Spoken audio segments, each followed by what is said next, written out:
DeFi Space Donkeys, powered by Weed on Soul. Get yourself a bag of weed. This is High Intelligence, sponsored by Weed. My name's Tricky Buddha. We're here with Genius Pothead, Rick Star, and hopefully we'll get Crypto Stoner in this a little bit later on. He's busy right now, but let's get right into it, man. Nick, Genius Pothead, take it away. How are you? How are you? Welcome everybody to another Friday edition of Higher Intelligence. Happy Friday, happy 420. We're here to talk about all things crypto, blockchain. We'll probably throw in some AI stuff. I don't know if we'll show a video, but we might post a video. So yeah, we're gonna have a fun show today. Rick, man, how are you? Good. All good, bro. Happy to be here. The squeaking in the background is Rick's dog. Yeah, guys. Sorry, sorry toy. about the squeaking. If you can hear squeaking in the background, it is little Xena. She's outside, out back, so you might hear a little squeak now and then. Nothing to worry about. But yeah, market's absolutely sending. Alt season looks like it's on. So exciting stuff. We literally are here live as I think ETH is about to break its all-time high. It's a lot of the alts. Some of the alts, I think you mentioned one was up 25% on the day, which is that's meme coin stuff. 25% in one day is nuts. Mm-hmm. Yeah, the market's ripping right now. So if you guys weren't paying attention, Fed Chair Jerome Powell gave a speech today at the Jackson Hole Summit, and I think I just clicked off of what I was going to share. And in it, he basically said the takeaway for most folks was that potentially there could be a rate cut in September, looking at a 25 basis point rate cut in September, which is only a couple weeks away. So markets just absolutely started ripping.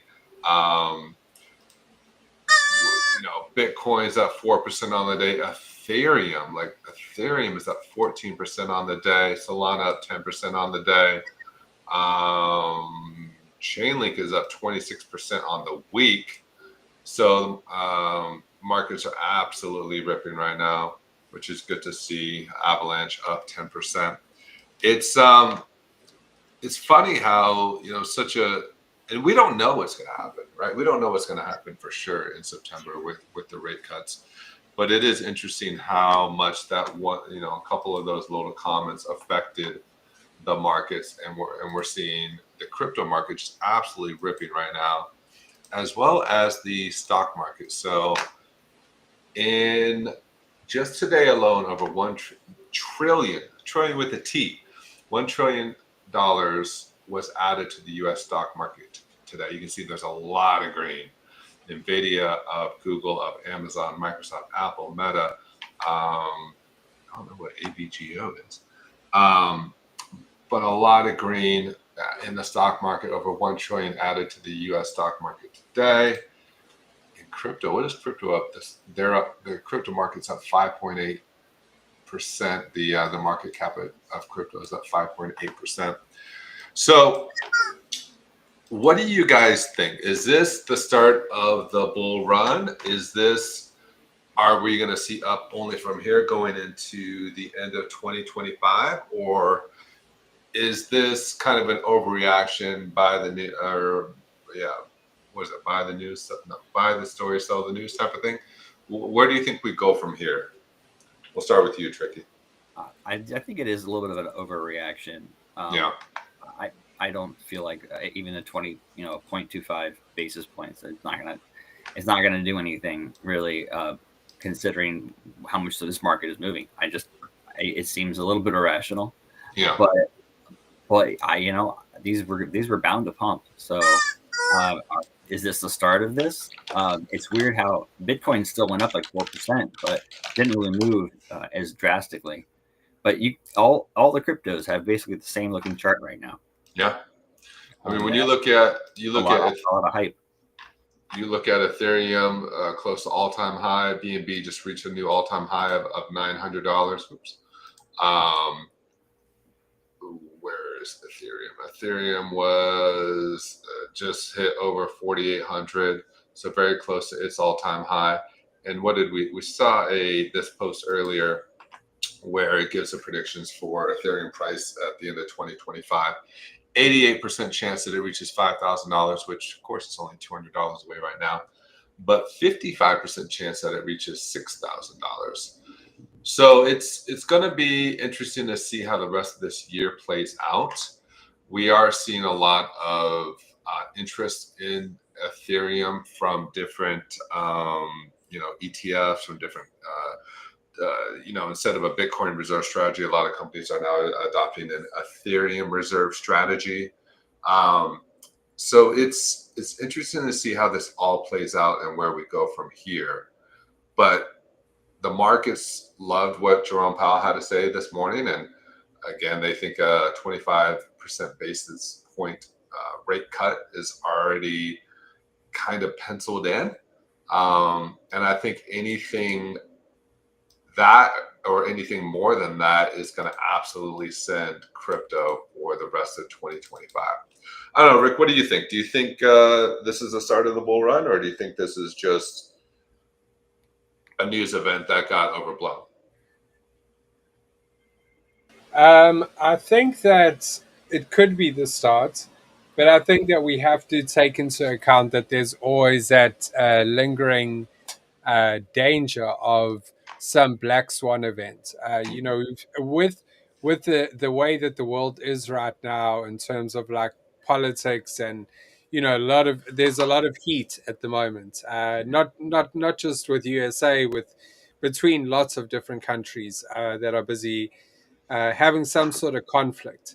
And I think that that is probably the biggest danger. If we had to see some unrest in the Middle East that might push towards proper nuclear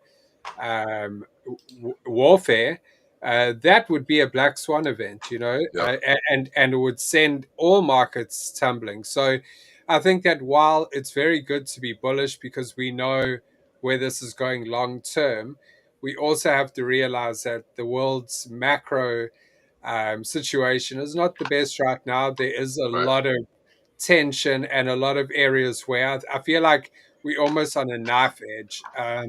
So, hopefully nothing bad happens, and we can ride out the next 6 months with no bad news, because then I think we could see that 7K ETH.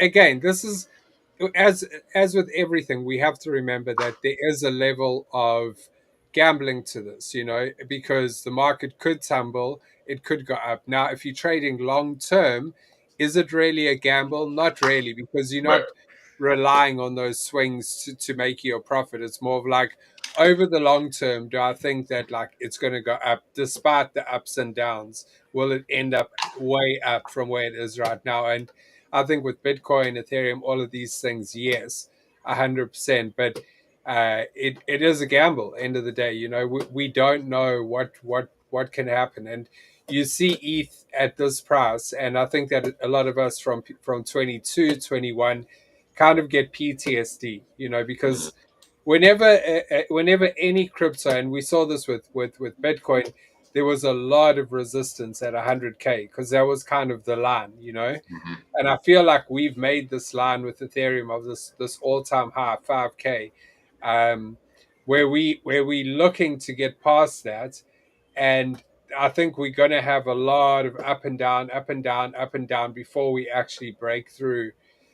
So, look, I'm keeping an eye on it. You never know, bro. Like I say, gamble. You could wake up tomorrow morning and it could be at 5,600. That's the market. And we could wake up and there could be some news of like, attacks on Israel, whatever, and then the Mhm. market's down 20%. So I think that, like, obviously, strategy never changes, DCA, but I think that definitely, it's always end of the year that's more bullish. You see it with a lot of like collectibles and Mhm. um, like December months, November, December is usually quite a bullish time. I think from October.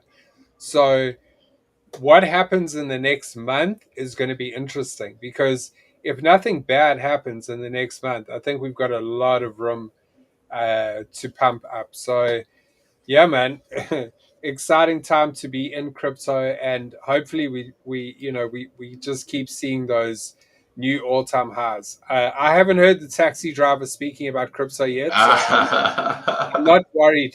I'm not worried just yet. But the minute Yeah, I hear that, yeah. you better believe I'm getting ready to sell every last cent. Well, Brian Armstrong predicts that Bitcoin is going to go to $1 million by 2030.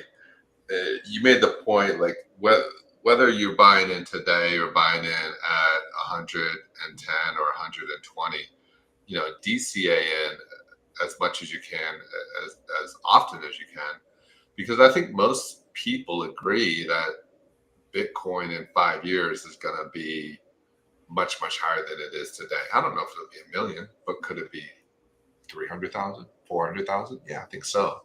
And I think as we see more mass adoption happen, those numbers become more and more realistic. I don't know what the cycle top is going to be this go around. We've heard everything from 150 to 250,000, but I think we all know that it's going to be in 5 years. It's going to be significantly higher than it is today. Whether again you're buying at 117 or 110 or 120 or whatever that number is, it's a good time to DCA and get familiar with Bitcoin and start starting to learn more about crypto for sure. I kind of want to talk about Yeezy. I want to talk about Kanye and his coin. Did you guys get into this, or did you stay far away? I stayed far away. If I had heard about his plans to do this beforehand with like a solid, with a solid response from the community, and then he saw like he had a good team behind it. Yeah. But they left themselves open to multiple issues, and as usual, it's another one of those. It just became like almost a meme. Like there's another celebrity token that just ate up a bunch of liquidity that everyone would have been better off holding the native token. Yeah, it spiked up to 3 billion and then it fell at least 75%. I don't know where it is. This was yesterday. I have no idea where it is today. But you're right. It almost is like a meme now. I think Kanye launching a token is now a meme because any celebrity for that matter, it's just become. It seems like this money grab, this extraction event to try to grab, Oh, who's coming in? Oh, is that you, Rick? There you go. Yeah, it's so anybody that is involved with Kanye, hopefully you made some money out of it. What is it? I can't see what that tweet says. What does that say? Rick. What? CZ is reaching out to Kanye now. Right, this story gets so wild, bro. So Kanye's relationship started with crypto and chaos. 2014, a team launched Kanye West, a Litecoin fork with his face. He sued them into the ground, killing the project, calling it a scam, and at the time wanted nothing to do with crypto. Then came the change. In 2020, he talks about Bitcoin in his presidential run. In 2022, after JP Morgan froze his accounts, he showed up in his Satoshi Nakamoto hat. He said, Bitcoin fixes this, and started talking about self-custody and censorship. His interest in crypto intensified in 2025. He started following some crypto influencers and hinted at launching his own token. Rumors spread about Kanye launching the meme coin. Days after Libra, he revealed a shady XDM offer, 750K up front, 1.25 million after 16 hours, and the post had to stay up for 8 hours, and then claimed he was hacked. So basically, here's a tweet, 750K up to you. After 8 hours, you may post my account was hacked. The post is not me. The company asked you to will be scamming the public out of tens of millions of dollars. During these days, Kanye West's team was reportedly reaching out top crypto figures, seeking advice on launching a token under his brand. There were even rumors that he had sold his account. Here we go. Yeah, I remember that. Yeah. And then until this week, he created a new Twitter account and officially announced the launch of his token YZY Yeezy. The timeline exploded within 40 minutes. The token hit 3 billion market cap. That's when the real problem started. Insiders held 94% of supply on day one. Here's the wallet. It bought 1.29 million Yeezy at 0.35 and sold at 1 million, between a million and 1.45. Profited 1.5 million in minutes. Jesus. This is from the team behind it. You guys Holy fuck! Holy fuck! This is a bunch of DJs. These are the guys who launched it. And did they have any actual connection to Kanye? Well, I don't think so. It says right now the token is done. It's probably like they said here, you know, like they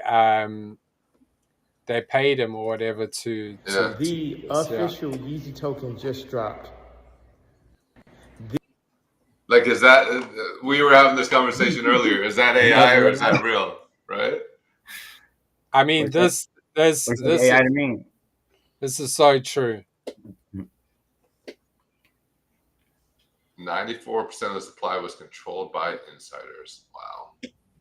Yeah, no, it's 60% of the wallets lost money. Oh, I'm sure. It's insane, honestly. Like, it just is. And you know, you see this, and I'm pretty sure that he's somehow involved in it, because you know there's so much evidence that he is. And yeah, he's. I want to know how these guys obviously are the crew involved. Now, They look like high school guys or college guys. I mean, Holy fuck! and why would they post that? Like, why would you post that?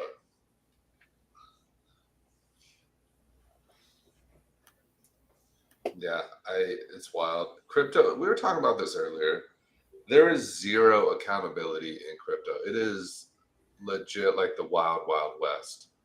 And you know, all the scams that have happened in this space, I don't know. You know, there's so many people that should not be in this space that are scamming people, and they have not been convicted. They have not been caught, and people are literally posting videos on Instagram or wherever, showing them rugging, showing them scamming people, like they don't care because they know they're gonna get away with it. Yeah. Oh, man. I tagged the FBI in those posts. Did you?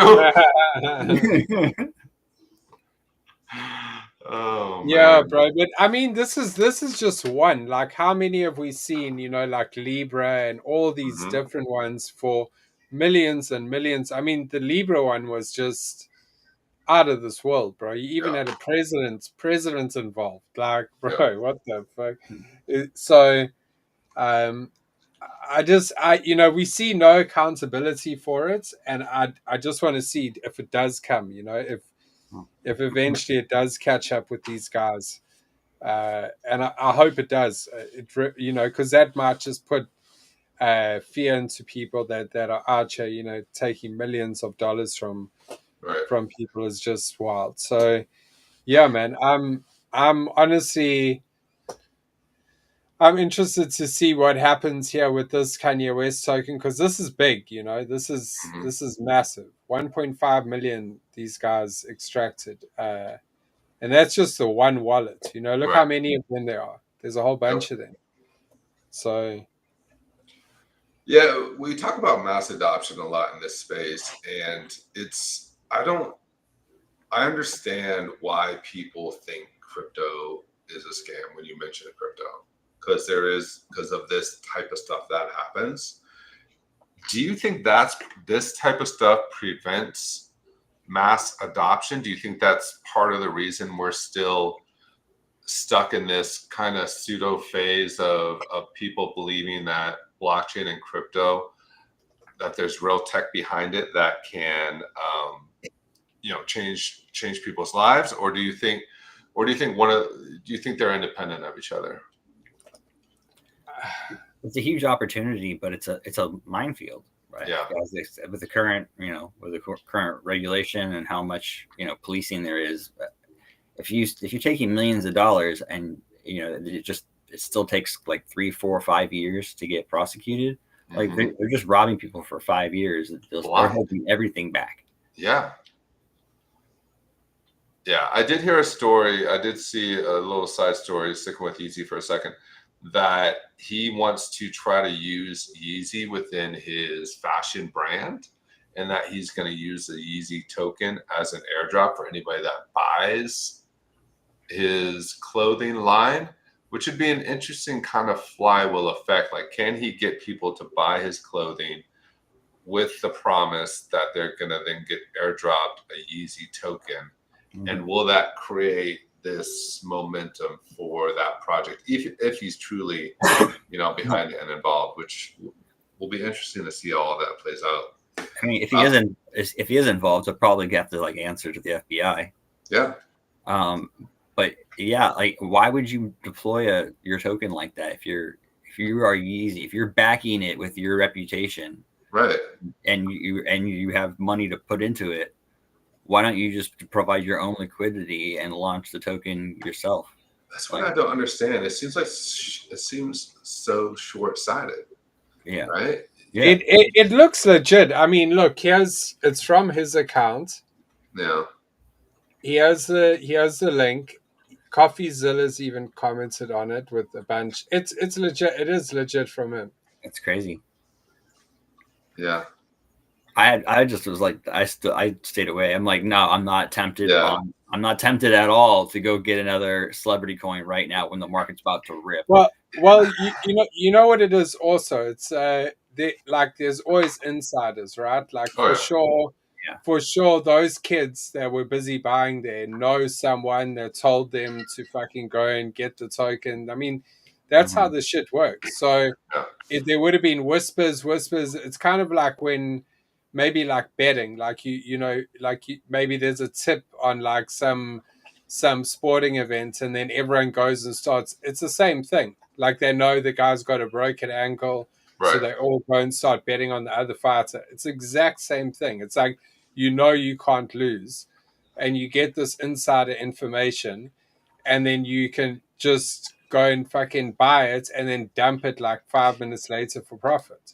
It's crazy, bro. It's crazy. It's like the fact that this can just happen is insane. Like there should be some procedure that he would have to follow to launch a token, because doing it the way that he did it is just opened so many doors to like insider trading, which is what happened. The people who handled it obviously told their friends, their teams, and those are the people that dumped the token 70-80%. They all took their profit. If you've got 100, 200, 300 people each taking out hundreds of thousands of dollars, bro, there's no way any token can support this.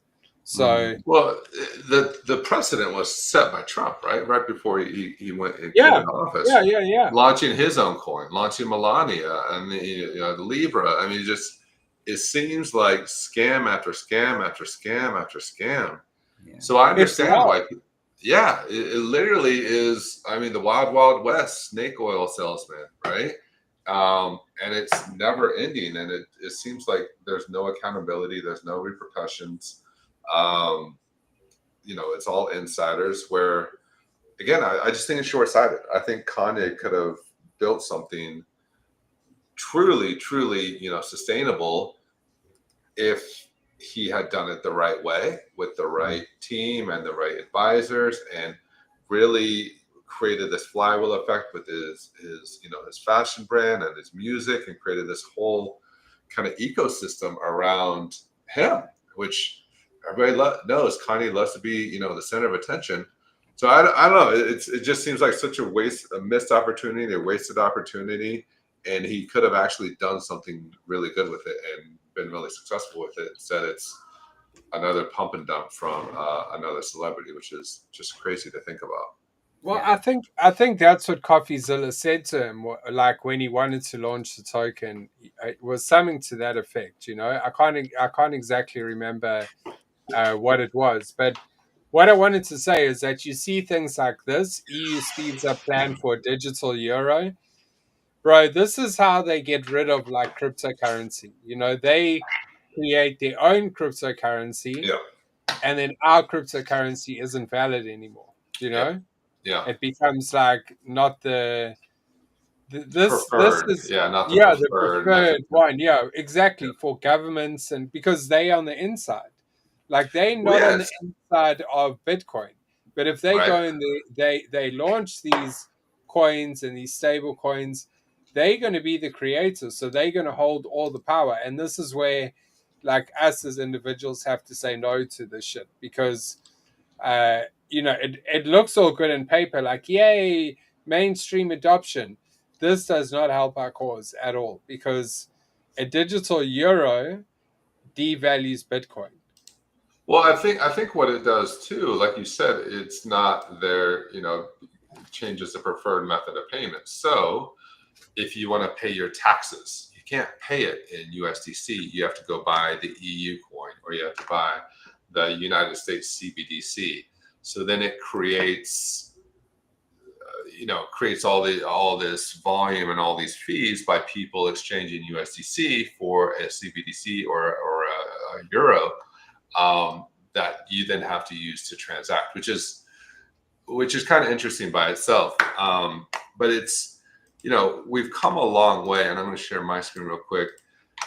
This is a post from Beanie. In 2018, Harvard says Bitcoin is more likely to hit $100 than 100,000. In 2025, Harvard buys $116 million worth of Bitcoin at 116K. And he included this quote, which I love. All truth passes through three stages. First, it is ridiculed. Second, it is violently opposed. And third, it is accepted as self-evident. So I think we're getting to that point now, right? We're past the ridicule and the violent opposition. And now we're seeing the EU, we're seeing, the United States and talking about CBDCs. They're accepting it now, and they realize that either they have to get on board and design something that they can control, or people are just going to use whatever they want, and they're gonna basically be left out of it entirely. So it's kind of, we're in this weird inflection point where, a couple of years ago, Bitcoin's a fraud, a scam. It's only used for drug deals and Silk Road and all that. To now, Harvard is, pension funds, hedge funds, countries are now investing in Bitcoin and adopting this in Bitcoin digital reserve strategy. With all the point of sale systems that are now like getting in place, like Bitcoin is accepted pretty much everywhere, because it'll usually do a couple transactions at the point of service and change it into whatever currency they want. Yeah, that's an interesting topic, though. Do you think Bitcoin is ever going to be used as digital currency, or do you think it's going to just stay as? I think it's going to be like the gold that you're basing your layer 2s and your CBDCs on. I can see it as a settlement layer between banks, right? So instead of a bank shipping $1 billion worth shipping, sending $1 billion worth of USDC, they send 100 BTC. So I could definitely see it as a settlement layer between banking institutions. I don't think I'm ever going to use BTC at the local Circle K or the local grocery store. I think we're going to. If you ask me what 0.003 BTC is, right. I have no idea. Right. Off the top of my head. Right. But if you say that with Sol or ETH, I might actually know the answer. Right. Those are the ones I probably would use. So a good analogy is I went to Mexico a couple of weeks back. I did a cruise down to Mexico a couple of weeks back. And things are in pesos, but you're paying with your credit card, which is, US for me is US dollars. Mm-hmm. So I didn't really think a lot about, all right, what is this peso equal to American dollars? And I got ripped off a few times where I wasn't paying attention. Like, paid $20 for a little tchotchke touristy thing that should have been $5 or whatever because my kid wanted it, and I wasn't doing the calculations from pesos to dollars. So yeah, if you have to start paying for your little quick little trip to the gas station to buy a soda or chips, like, are you really going to want to do the calculations BTC to USDC or whatever the CBDC is? I don't know. That's how I see it. What are we looking at, Rick? You're on mute, my friend. Yeah, I just saw that. So these are the top 100 performing coins over the last 90 days. OKB on top. Pengu is second. Yeah, I wouldn't have guessed that. If you said, hey, what are the top 5, I would have gotten all of those wrong. I would have gotten any of those.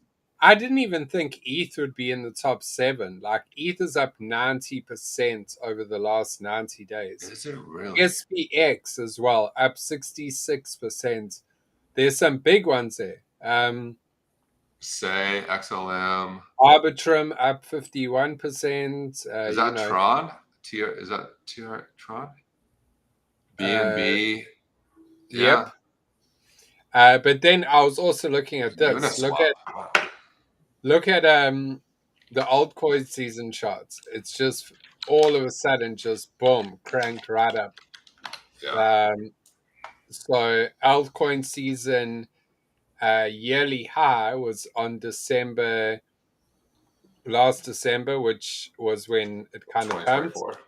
Yeah, which was, I think, where where we're looking at, this is 90 days not going to go back, but I mean, so 87, and we're sitting at, where are we now?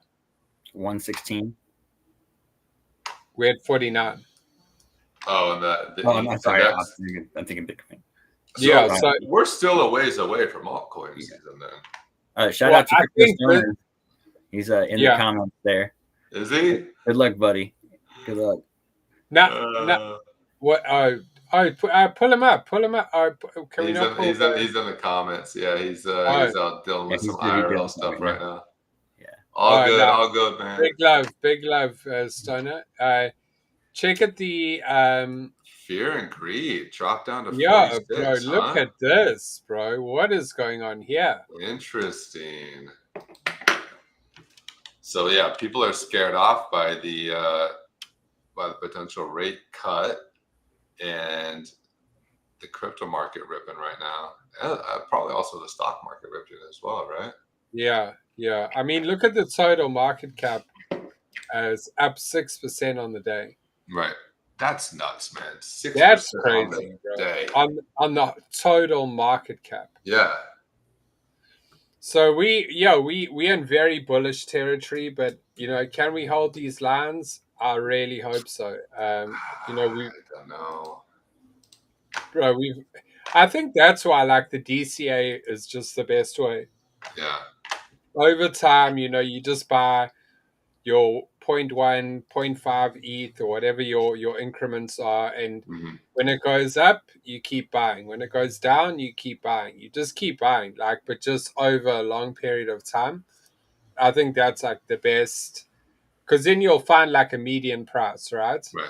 Over time, like the longer time goes, as you'll hit more likely to hit that median price, which means whenever it goes up, you're in profit. Whenever it goes down, which is where you want to be, right in the middle. Like, you don't want to be at the bottom you want to be, but if you can't be you don't want to be at the top ever. So the only way to avoid being at the top, like now.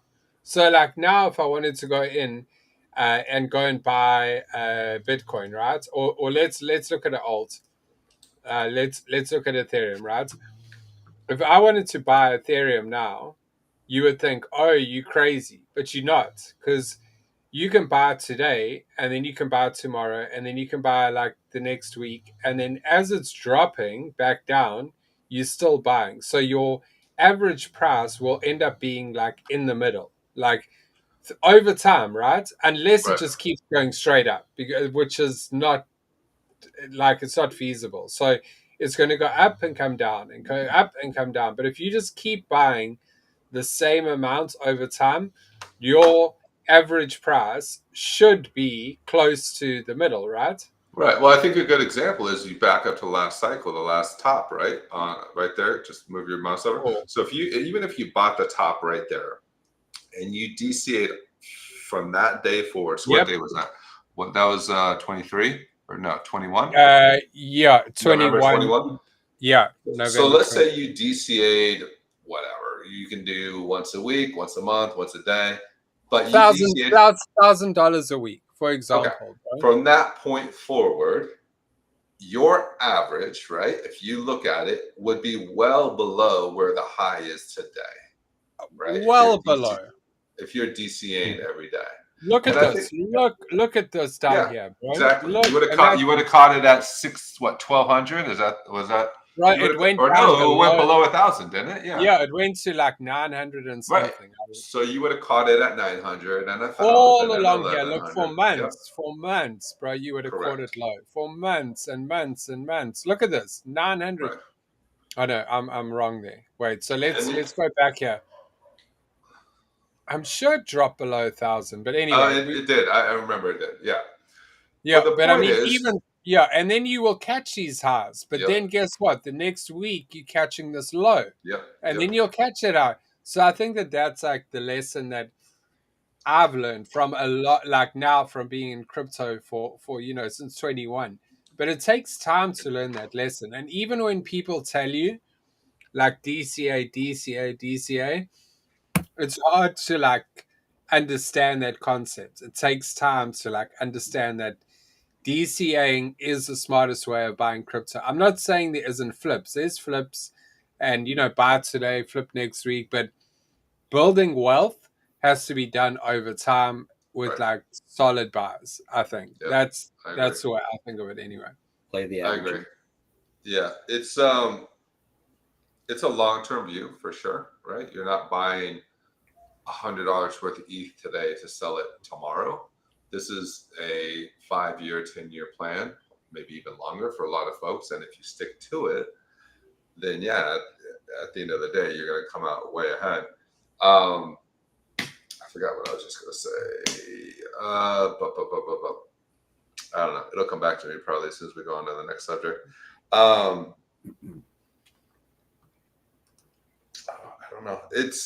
It is interesting. We are starting to see more companies develop an Ethereum reserve strategy. A lot of companies obviously have a Bitcoin reserve strategy, but I think, is it Scaramucci's company that invested $200 million in Ethereum to develop an Ethereum reserve strategy? So we're starting to see that become a lot more in vogue.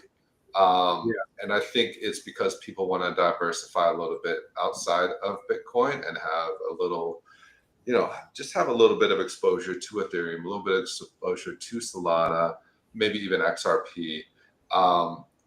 But they're clearly picking some winners as it relates to being, integrated into a traditional portfolio.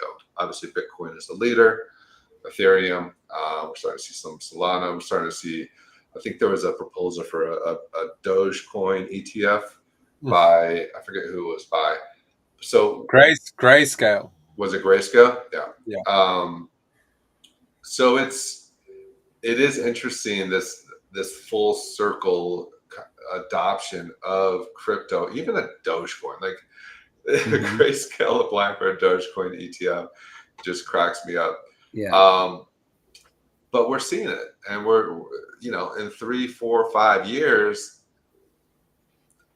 digital assets are not, or crypto is not really going to be this. It's not going to have the negative connotation that it does today with a lot of folks, right? Where there's still a lot of that fear, uncertainty, and doubt tied around digital assets and crypto specifically. So it is kind of exciting. It is definitely exciting times to be alive, and I'm very, very curious to see how the rest of 2025 plays out.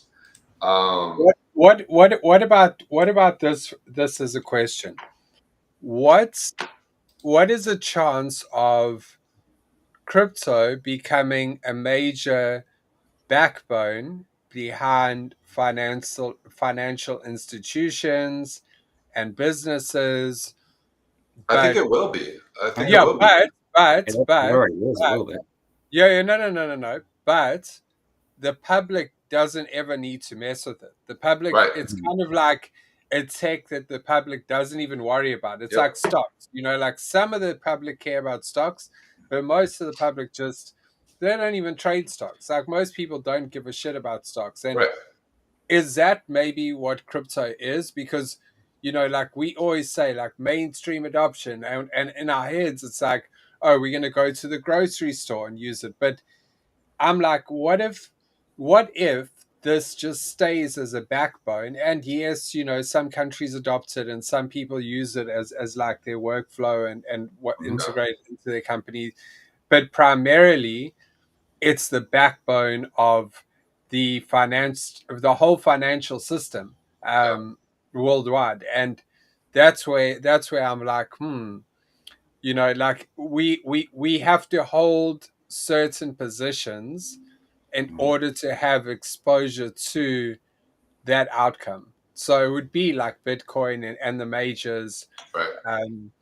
But Most of the big companies or countries are invested in Bitcoin. Like everyone's are taking on reserve strategy. All the governments are basically doing it already. So I mean that you don't need to see all the corporations come in yet. Yeah. You can already see where this is going. I think Bitcoin becomes a settlement layer, and I think the traditional U.S. dollar, which nobody really carries cash anywhere, right? It's all digital. It's all debit cards and credit cards. I think that, like you said with Rick, that it becomes either a stable coin or a CBDC, and banks are now and retailers are now instead of you getting a quote unquote dollar, digital dollar, now you're getting USDC, and it just makes things so much more efficient for everybody, and it eliminates a lot of the fees, a lot of the wasted time, wasted efficiency that is associated with the US dollar. Stock market becomes 24/7 in 2 to 3 years. Or I think NASDAQ said they want to be 24/7 in the next year or two. I can't remember. So I think we're going to see, a stock market becomes 24/7, easier access for people. This whole idea of an accredited investor is gonna change. Real world, I don't know why I have a problem saying that. Real world assets, RWAs, right? Tokenization is going to dramatically change things. It's going to change how people raise money. It's going to change how people build their businesses, startups especially. I think there's going to be a lot of things that change underneath or behind the scenes that people don't, like the traditional person doesn't even realize. And the analogy I always use is cloud computing, right? Do you know who Netflix hosts their content with, or Hulu, or HBO Max, or Disney Plus? Do you give a shit for that matter? No. exactly. You just turn on HBO, you turn on Disney Plus, and you watch your show, right? You don't know where the server farm is located or what cloud computing platform they're using. You just want to be able to watch Disney Plus, or you just want to be able to watch South Park, right? It doesn't matter to the end user, yeah. The end user. The way I look at it is we just have a bunch of foreign currencies. Mm-hmm. You know what I mean? Like that's how they've always kind of been. It's kind of like a cross between a foreign currency and a tech company, right? Yeah. But everyone can just switch what their preferred display of value is. If you want to see it in US dollars or see it in whatever local currency, or maybe go on a cruise where we only take weed. Right. Yes, exactly. But the weed cruise. But these are just all foreign currencies, and we're getting used to exchange rates between foreign currencies already. So this is, I think, easily adopted, and I'm excited because this is on the test now. Like, if you can't be a financial advisor, you can't trade stocks or bonds or anything unless you know about crypto as well. Really, it's an asset class. So if you didn't know it, then you wouldn't be able to technically design a diversified portfolio. You can't exclude any asset class, even if it's like a very, very small amount. And it's interesting you bring that up because I don't remember when mutual funds were introduced, but mutual funds were a new asset class. that were invented, right? Introduced. ETFs were a new asset class. So every decade or two, or maybe even more often, I'm not a financial advisor, new asset classes, perpetuals, futures, right? Options. Like they invent new ways to play with money, these new quote unquote asset classes. So the introduction of Bitcoin, or more broadly crypto as an asset class, is not a new concept. New asset classes are introduced all the time. New financial instruments are introduced all the time, right? Now it's just more about the underlying technology of it. So it is interesting, this kind of evolution of crypto, the evolution of the acceptance of Bitcoin, and the conversations around CBDCs or stable coins. But we were talking about this before the show. I drink way too much fucking Starbucks, but so I have the Starbucks app. The way the Starbucks app works is you have your credit card attached to the app, and it automatically, loads, charges your card $25 anytime you go below $5. So you constantly just are getting your credit card charged in the Starbucks app. That could, any one of these major companies like Amazon or Walmart could apply a similar concept, but now your quote unquote credit card is buying the Amazon dollar or the Walmart dollar or whatever stable coin they want to introduce. And very slowly we get away from a US dollar, a digital, fiat US dollar, to now everyone's trading Amazon dollars and Walmart dollars and, Target dollars, right? So it is going to be interesting to see, because right now there's this massive expansion of stable coins. I think you said there's up nearly 200 stable coins out there. But I think there might, just like anything, the .com or the housing bubble or anything, I think we're going to see this bubble pop, and there's going to be massive contraction and consolidation, and everything is going to start to concentrate among some majors, whether it's USDC, USDT, the Amazon dollar, the Walmart dollar, the Starbucks dollar. So it is going to be interesting to watch the evolution of this over the next year, 2, 5 years, and see where we are looking back in a couple of years. Where do we benefit as like a end user from this mainstream adoption? By buying Bitcoin and holding onto it, or looking for companies that are somehow in alignment? Like, I love that question. Yeah, it's a balance of both, right? You're gonna have some conviction plays. You're gonna have some of the OGs, but you're gonna want to put a very small amount into it. Usually, you decrease the asset allocation as you increase the risk, right? So if it's a brand new crypto or a meme coin, you're gonna allocate a very small amount to it. Probably spend more. If it's a long-term savings, you're going to want to put more of that money into Bitcoin or some Ethereum layer 2s. I would stick with like the top 50 to 100 by market cap. Actually, there's a lot of different cryptos out there that are doing some real things, and they have, do you see the team out there anywhere? Would you hear about their corporate collaborations, or are they just in a little echo chamber and nothing's like actually going anywhere? Most of these coins are building stuff. So yeah, I second that, and also I think being early, right? Being early to anything, where there's friction, there's opportunity. So if you're early to Bitcoin or early to Ethereum, Brian Armstrong thinks Bitcoin's going to hit $1 million in 5 years. Right now it's sitting at 116, 117 now. So that's an 8x, 9x from here in 5 years. What other asset do you know is going to 8 or 9x in the next 5 years? Polygon. But also, which one? Polygon, Dot. Well, yeah, I mean, so yeah, the crypto, pick a project, right? Yeah. But also, like, I was thinking about this the other day. I remember when Amazon first came out, and they were a bookstore, and they were losing, tens or hundreds of millions of dollars a year. And I was like, how the F is this company going to survive? Why are people still investing in it? But now you look at Amazon today, the biggest, one of the biggest companies in the world, and Jeff Bezos is one of the richest people in the world.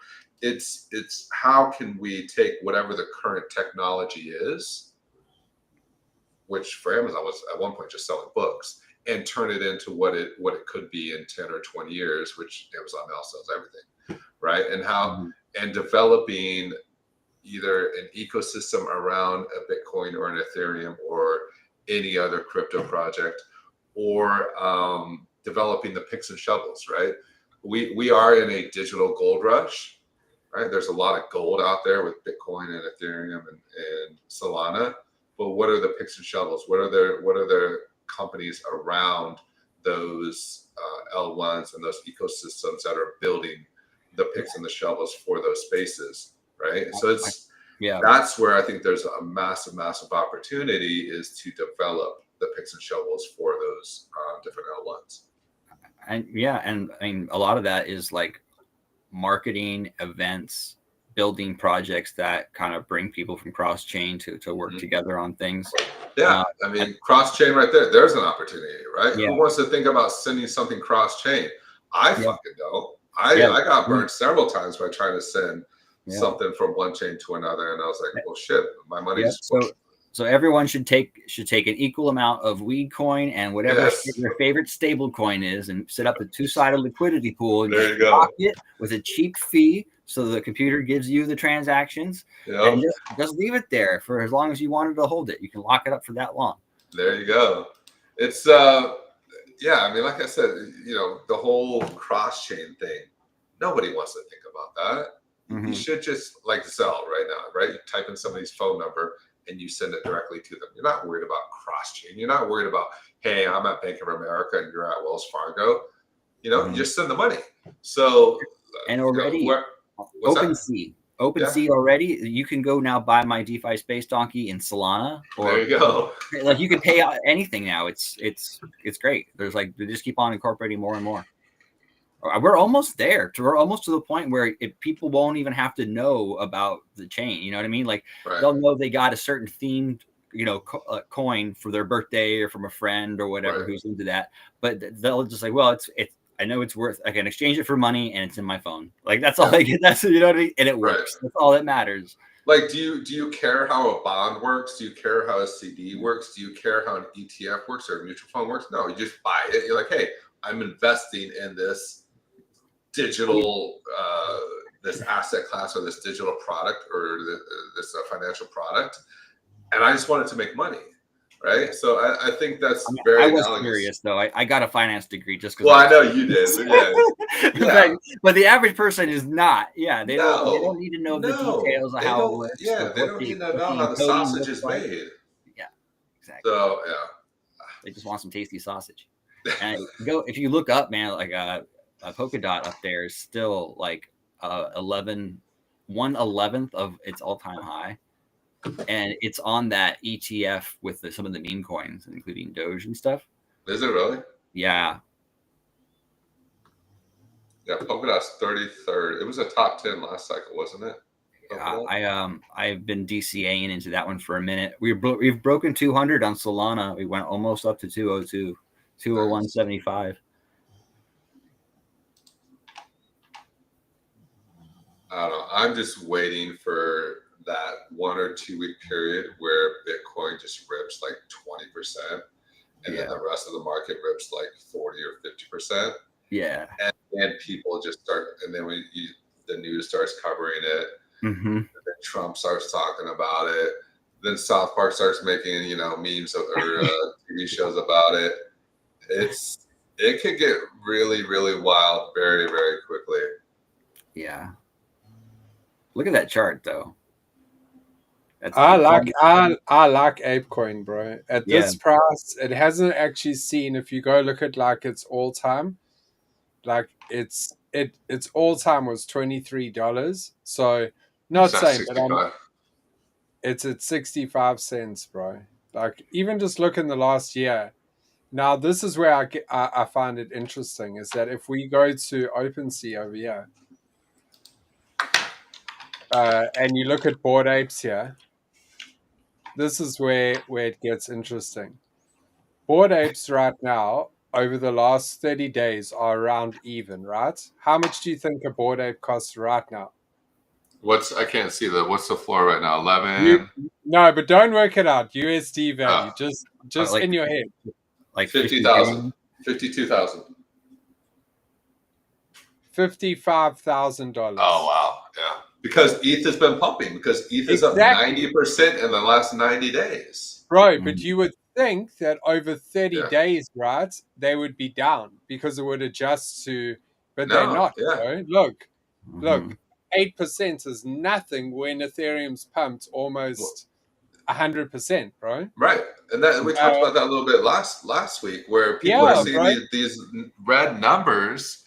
Yeah, Bored Ape Yacht Club's down 8%. Bro, but look at CryptoPunks. They up despite the ETH being down. Oh my god, they're up 1.5%, and ETH is up 90%. So that means they've almost doubled in the last 90 days. How much are they, bro?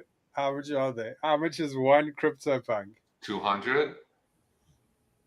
Click on the lowest one. Yeah, it's 240K. Oh my god. Yeah, it's crazy. 240,000. And bro, these were, if I'm not mistaken, in the bear market, were around 50,000, 60,000 US dollars. They got down to like. So they 4 or 5x in the last couple of years. Yeah. Since, I mean, you could probably have got them even cheaper, but it's just crazy. And like, look, people are buying them up, bro. It's not like they're dumping them into wheat. Look at this, bro. People are buying these. I really, truly think, even look at Moonbirds. They up on the last day 7%. They're up to 3.6.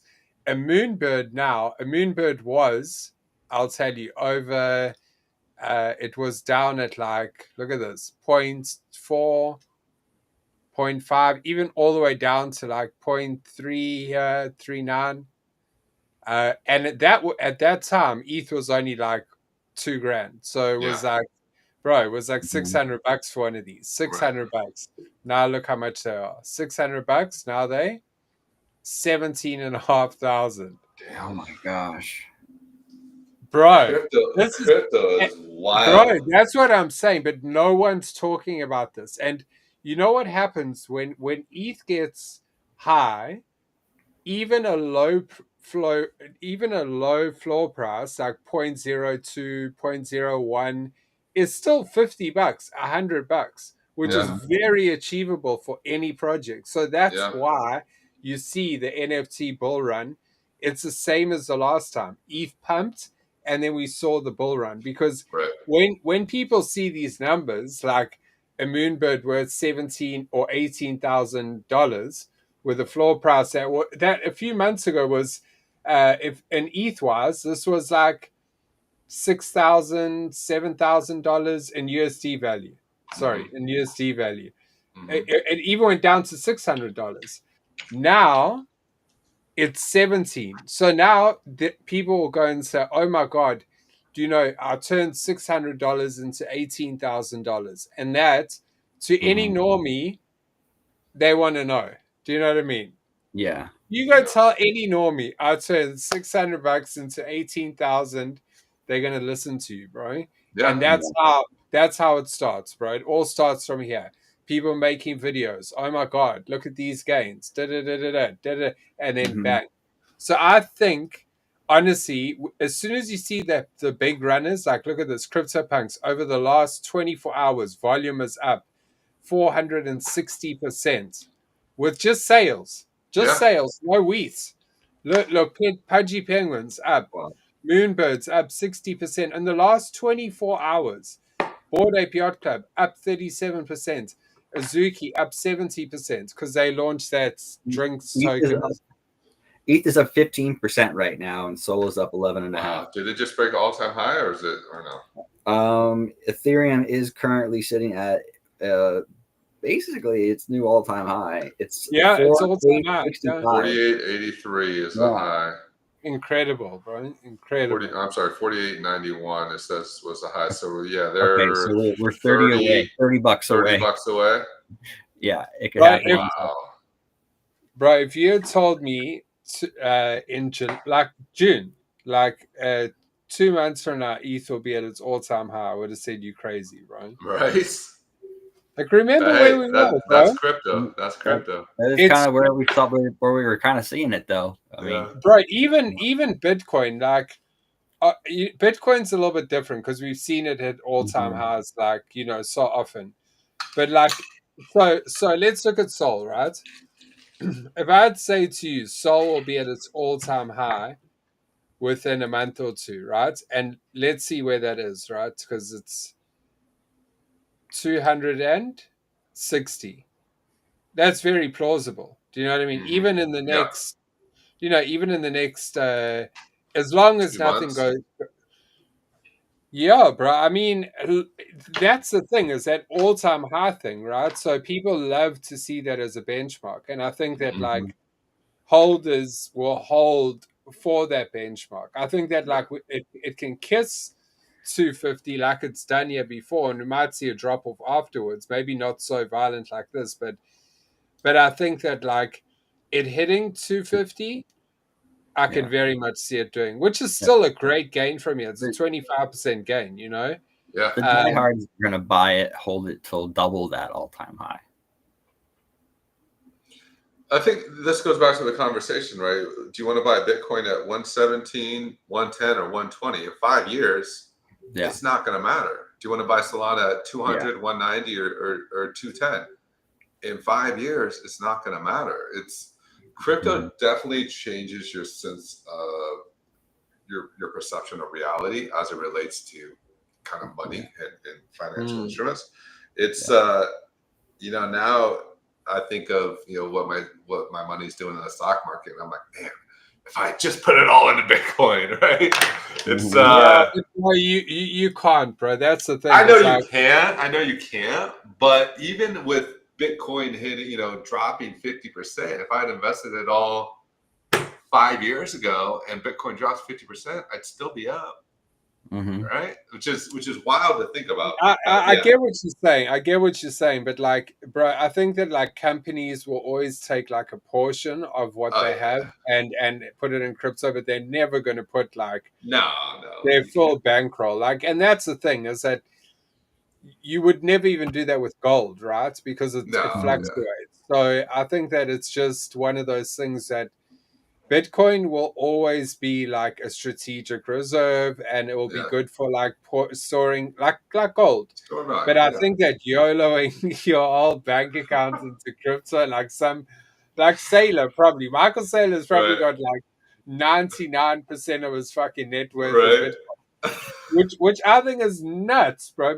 But some people, they're happy with that risk tolerance. Do you know what I mean? That would stress me out. But every single move in the chart, I would be like, you would wake up and there would be a CNN report of a nuclear strike on fucking not nuclear, but like a threat on Iran, and bro, your life savings would drop by 30%. Like, how does that?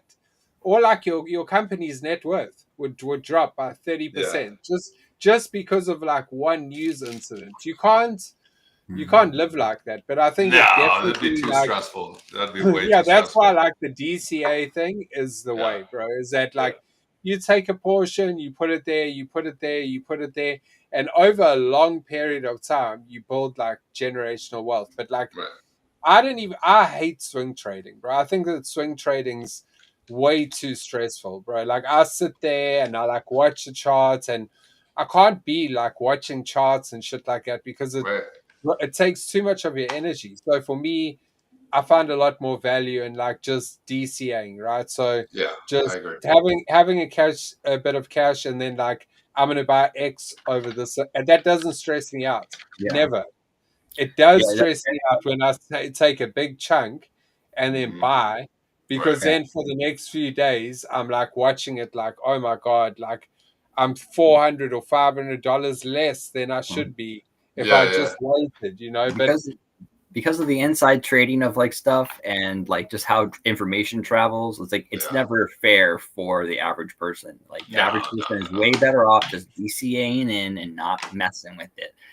Unless you've got a finance degree and you've practice trading with like, virtual trading portfolios for like a couple years, a couple, maybe hopefully a couple cycles when it comes to crypto, because crypto acts like a little bit different. It's like, I remember the stock market, how it blew my mind in scale. The crypto blew my mind in volatility. Yeah. Well, hey guys, I gotta run. I gotta call at 2:30. This has been a fascinating conversation. I love talking about where we are in the crypto market and where we're still back. An XRP ETF. I mean, I think we're gonna see these nonstop. Anyways, that's it for me. Appreciate y'all. This is always a good time. I love hanging with you guys and just talking, talking crypto and talking about what's going on. Have a great weekend. A few parting words. Tricky, you're up. That being said, I am swing trading right now. You DJ. Stay positive. I'll see you guys in the next one. All right, Rick. So Shiba Saturday tomorrow, 4:20 p.m. EST. We're getting to crunch time now with MSC, with the DApp being released, mutations and swaps. So if I've been a little bit quiet on the timeline, just know that I still love you all. I'm just taking care of some business that really needs to be taken care of in order to get the best products out for the community. But tomorrow, 4:20 p.m. EST, Shiba Saturday. Please pull up. Always a good time. And we'll be talking about the market. Hopefully, the market keeps ripping and we can have like a massive party tomorrow night. But keep your eyes on NFTs. Pick up a Shiba. Pick up some weed. Pick up some THC. Pick up a DeFi Space Donkey, because all of this shit follows, right? We see the pumps and then everything else follows. So get ready, guys. It's it's looking like the whole market's green, and I'm excited. Awesome. All right, guys. Have a great weekend. We'll see you next week. See ya.